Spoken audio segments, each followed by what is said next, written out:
Hi everyone, it's me, Ryan. I'm so excited to see you all. Welcome to Smart and Healthy Kids. Today we're going on a super fun adventure with Pinocchio. He's a wooden puppet who wants to be a real boy. Do you want to be smart and healthy like me? It's so much fun. Don't forget to subscribe to my channel for more fun. Now let's get started with the story. Are you ready? It's going to be awesome and so much fun. Once upon a time, there was a kind old man named Geppetto. He lived alone in a small, cozy workshop filled with tools and pieces of wood. Geppetto was a skilled woodcarver, and he spent his days creating beautiful wooden toys and figures. One day, he decided to carve a wooden puppet and named him Pinocchio. Geppetto poured all his love and care into making Pinocchio, hoping that one day he would have a son of his own. Every night, Geppetto would look up at the stars and make a wish. He wished so hard for Pinocchio to be a real boy, someone he could share his life and love with. One magical night, a beautiful fairy appeared in Geppetto's workshop. She was the Blue Fairy, and she had heard Geppetto's heartfelt wish. With a wave of her wand, she brought Pinocchio to life. The wooden puppet blinked his eyes and moved his limbs, much to Geppetto's astonishment and joy. But the Blue Fairy had a condition. She told Pinocchio that he had to learn to be good, to be brave, and to always tell the truth if he wanted to become a real boy. She emphasized the importance of honesty, saying, "Pinocchio, you must always tell the truth. Lies will only bring trouble." Pinocchio, always remember to be honest. It's the most important lesson you can learn. Pinocchio was so excited to explore the world and play with other children. He felt a sense of freedom and adventure. He ventured out into the world, eager to see all the wonders it had to offer. The forest paths, the bustling town, everything was new and exciting to him.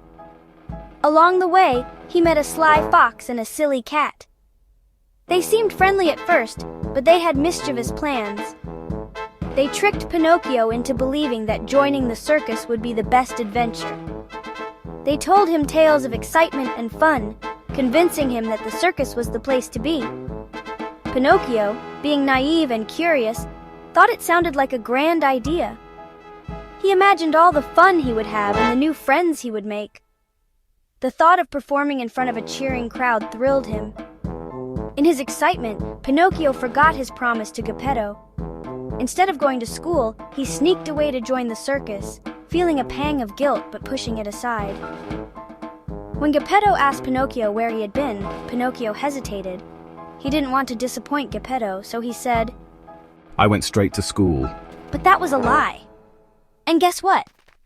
As soon as the words left his mouth, something strange began to happen. Pinocchio's nose started to grow longer and longer.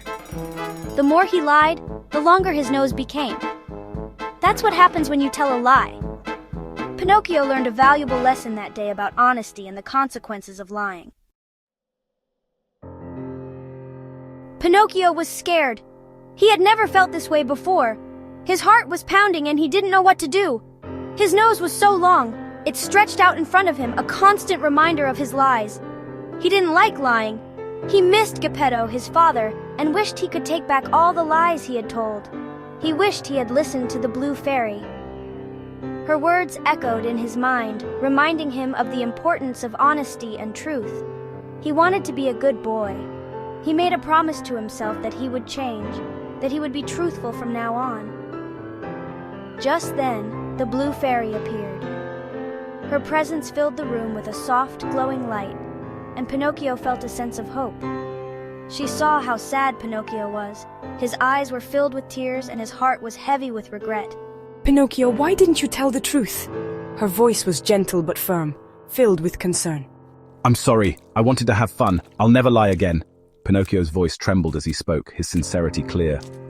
The Blue Fairy saw that Pinocchio was truly sorry. She could see the change in his heart and knew he meant every word. She used her magic and made his nose small again. The room filled with a bright light, and Pinocchio's nose returned to its normal size. He felt a wave of relief and gratitude. Pinocchio learned his lesson. After many trials and errors, he finally understood the importance of honesty. He realized that telling the truth is always the best choice. It wasn't just about avoiding trouble. It was about building trust and being true to oneself. He went back home to Geppetto and told him everything. He confessed all his mistakes and promised to be better. Pinocchio, I'm so happy you're home safe. I was so worried about you. Geppetto was so happy that Pinocchio was home safe. He hugged Pinocchio tight, tears of joy streaming down his face. Oh, Pinocchio, I've missed you so much. I was so afraid I'd lost you forever. From that day on, Pinocchio always tried his best to be honest and good. He helped others and made sure to keep his promises. He knew that being truthful made him happy and made others happy too. His friends and family trusted him more, and he felt a sense of pride. And guess what? Because Pinocchio learned to be honest, the Blue Fairy turned him into a real boy. He was so happy. His dream had finally come true. I'm a real boy, thank you, Blue Fairy. I promise to always be honest and kind. Wow! Pinocchio learned that being honest is super important. What did you learn today? Don't forget to subscribe to my channel for more fun stories and adventures. See you next time!